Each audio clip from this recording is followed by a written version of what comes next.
Innal hamdalillah nahmaduhu wa nasta'inuhu wa nastaghfiruh wa na'udzu billahi min shururi anfusina wa sayyiati a'malina. May yahdihillahu fala mudilla lahu wa may yudlil fala hadiya lahu. Ashhadu an la ilaha illallah wahdahu la syarika lahu wa ashhadu anna Muhammadan abduhu wa rasuluh sallallahu alaihi wa ala alihi wa sahbihi wa sallama tasliman katsira. Amma ba'd, fa inna ahsanal kalami kalamullah. Sesungguhnya perkataan terbaik adalah perkataan Allah Jalla wa Ala, Al-Quranul Karim. Wa khairal huda, dan petunjuk, contoh, teladan terbaik adalah huda Muhammadin sallallahu alaihi wa alihi wasallam. Sebaliknya, wa syarral umur, hal terburuk dalam cara menjalankan agama Islam adalah muhdatsatuha, mengikuti kreasi-kreasi baru, ajaran-ajaran tanpa dasar petunjuk, tidak mengikuti contoh maupun teladan dari Al-Quran maupun sunnah Nabi alaihi salatu wassalam. Wa kulla muhdatsatin bid'atun, dan setiap kreasi baru nampaknya indah. Wa kulla bid'atin dhalalatun, dan setiap bid'ah merupakan kesesatan. Wa kulla dhalalatin finnar, dan setiap kesesatan bermuara di neraka. Ya ayyuhalladzina amanu taqullaha haqqa tuqatih wa la tamutunna illa wa antum muslimun. Wahai orang-orang yang beriman, mari bertakwa kepada Allah Jalla wa Ala dengan cara yang benar dan sungguh-sungguh. Dan jangan sampai mati kecuali dalam keadaan tetap sebagai muslimun. Tetap sebagai muslimun berarti bertauhid kepada Allah Azza wa Jalla. Tidak berlumuran noda dosa syirik kepada Allah Azza wa Jalla. Saudaraku kaum muslimin yang kami cintai karena Allah Azza wa Jalla, Ramadan sudah sangat dekat. Andaikan Ramadan ini adalah Ramadan terakhir kita, apa yang akan kita lakukan? Bagaimana dengan puasa kita? Jangan sampai seperti yang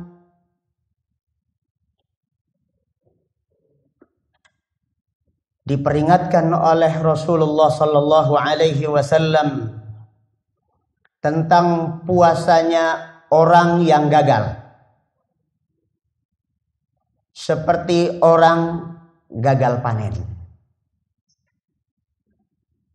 Kata Nabi alaihi salatu wassalam, rubba shaimin laisa lahu hazzun min siyami illa al-ju' wal 'atash. Betapa banyak orang yang berpuasa, tetapi tidak bisa memetik hasil puasanya kecuali pengalaman lapar dan haus. Ibadah ini bukan hanya sekedar siapa yang paling berpengalaman. Urusan berpengalaman, maka tentu kita yang sudah berumur lebih dari 40 tahun, lebih dari 50 tahun, maka bisa mengklaim saya paling berpengalaman tentang puasa. Tetapi diterima atau tidaknya puasa, berbuah atau tidaknya puasa, bukan bergantung pada seberapa lama kita pernah mengalami puasa. Maka dari itu, mari kita jadikan Puasa ini seakan-akan adalah puasa terakhir bagi kita. Kita lakukan efisiensi. Kita lakukan usaha-usaha yang menjadikan puasa ini menjadi efektif. Efisiensi dan efektivitas puasa kita. Mari mencari poin-poin kebermaknaan puasa kita. Jangan cuma sekedar puasa atau yang penting puasa. Puasanya orang yang bertakwa kepada Allah Azza wa Jal adalah seperti yang disabdakan Nabi alaihi salatu wassalam. Man shoma Ramadhana imanan wa ihtisaban ghufira lahu ma taqaddama min dzambihi. Barang siapa yang melakukan saum Ramadan atas dasar dua hal. Pertama, iman. Yang kedua adalah memperhitungkan pahala Allah Azza wa Jal. Maka dengan dua aksi tersebut, Allah siapkan pengampunan dosa-dosanya yang telah lalu. Betapa ngenes, minus, ambles syaitan yang selama ini menggoda kita, merayu kita untuk berbuat dosa. Kalau pada akhirnya di Ramadan ini semua dosa kita dihapuskan oleh Allah Azza wa Jalla. Mari kita bertekad untuk membuat syaitan-syaitan kita pada ngenes, minus, ambles, ludes usahanya. Dengan cara apa? Mengefektifkan dan mengefisiensi puasa kita. Apa yang kita efisiensi? Waktu, tenaga, pikiran, modal, potensi kita agar puasa kita efektif membuahkan pahala Allah Azza wa Jalla dan penghapusan dosa. Mari kita perhatikan, ingat-ingat kembali puasa-puasa kita yang lalu. Ramadan kita yang lalu. Pertama, kalau kita perhatikan kebiasaan sebagian besar kita. Begitu berbuka puasa, maka begitu riang gembira dengan makannya. Bukan dengan waktu yang mustajab untuk berdoa. Betapa banyak orang menyia-nyiakan waktu ini. Kata Nabi alaihi salatu wassalam, inna lis-shaimi 'inda fitrihi da'watan la turaddu. Sesungguhnya orang yang berpuasa itu memiliki potensi doa yang tidak tertolak, yaitu jelang berbuka puasa. Di mana kita umumnya jelang berbuka puasa? Ada yang memenuhi jalan-jalan komplek, wira-wiri kesana kemari cuma untuk nyari kolak dan gorengan. Kenapa tidak bersimpuh di masjid, mempersiapkan diri dengan banyak doa kita lantunkan kepada Allah Azza wa Jalla. Berikutnya saudaraku, ba'da salatil isya, banyak di antara kita di awal 10 pertama Ramadan begitu semangat tinggi. Segera pulang dari kantor masih siang supaya maghrib sudah sampai di rumah dan berbuka bersama keluarga. Ba'dal isya kemudian langsung tarawih. Sadarkah kita selama ini bahwa dalam keadaan perut masih kenyang, kemudian kita hantam terus dengan sholat, rukuk sujud, itu sebenarnya tidak sehat. Tapi orang bilang ala bisadik la biasur. Udah biasanya begitu ya sudah. Biasa saja, dirasanya biasa saja. Tetapi sebenarnya itu tidak efektif. Yang efektif bagaimana? Contoh dari Nabi Shallallahu Alaihi Wasallam. Nabi itu nggak rajin-rajin amat kayak kita. Nabi itu kalau habis isya sukanya tidur.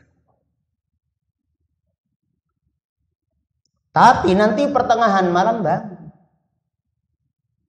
Sungguh indah seandainya di antara kaum muslimin ini yang memiliki masjid dan DKM memiliki usaha mulai Ramadan ini. Bagaimana caranya bisa memberikan porsi bagi kaum muslimin yang ingin tarawihnya ba'dan naum, setelah tidur.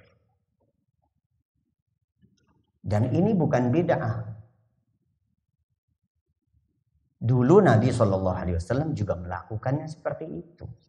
Ketika dua periode, yaitu Nabi dan Abu Bakar tidak lagi melaksanakan tarawih berjamaah, dihidupkan kembali oleh Umar ibn Khattab radhiyallahu an. Beliau mengangkat dua orang imam. Tapi setelah jamaah kaum muslimin kumpul, Umar pulang ke rumah. Apa katanya? Inna sholata allati yanamuna anha khairun mimma yaqumun. Sesungguhnya sholat malam yang mereka lakukan dengan terlebih dahulu tidur itu lebih baik daripada yang selama ini mereka lakukan. Ini adalah sebuah pilihan.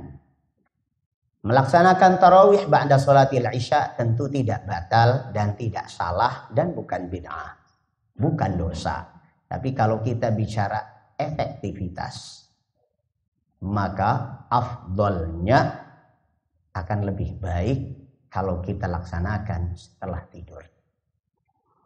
Masalah teknisnya silahkan diperhitungkan bersama DKM-nya masing-masing. Ini adalah sebuah saran menuju kebermaknaan sholat tarawih kita. Berikutnya adalah masalah sahur. Waktu sahur itu hendaknya mendekati azan subuh. Nabi kita Muhammad sallallahu alaihi wasallam menyatakan, inna fis sahuri barakah. Sesungguhnya di dalam santapan sahur itu ada barokah. Barokah itu adanya di akhir. Kalau kita kemudian sudah bersantap sahur sejak jam 2, jam 3 malam, maka apa yang terjadi? Banyak kejadian setelah sahur jadi ngantuk. Setelah ngantuk kemudian tidur lagi. Masya Allah, tarawihnya semangat, tapi kok sholat subuhnya dijemur. Ini ironis sekali, saudaraku. Ini karena manajemen waktunya tidak pas, tidak presisi. Selanjutnya dan berikutnya adalah waktu ba'da subuh. Kita perhatikan selama ini Ramadan demi Ramadan. Di mana-mana ba'da sholat subuh orang-orang masih hidup tapi sudah terkapar tergeletak di masjid-masjid. Ngapain tuh mereka? Tidur lagi. Habis duhur ya tidur, habis subuh ya tidur, habis asar juga tidur. Tidur itu ada 3 macam, saudara. Pertama, tidur ba'da subuh namanya hailulah, artinya penghalang. Penghalang berkah, karena pagi itu diberkahi oleh Allah. Didoakan umat ini dengan berkah jika mereka sudah aktif pagi-pagi. Tapi kalau tidur lagi ba'da subuh, berkah itu hilang. Yang kedua namanya qailulah, tidur sebelum zuhur atau ba'da sholat zuhur, itu tidur siang sebentar untuk menghilangkan kepenatan. Itu justru yang sunnah.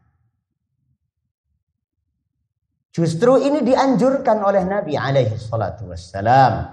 Bahkan yang tidak berqailulah, kata Nabi, itu mirip-mirip dengan syaitan. Ini ngeri ini. Kok mirip dengan syaitan yang tidak tidur siang? Dengerin kata Nabi sallallahu alaihi wasallam. Qilu fa inna syaitana la yaqilu. Kata Nabi, ambillah porsi tidur siang sebentar. Sesungguhnya syaitan itu tidak tidur siang.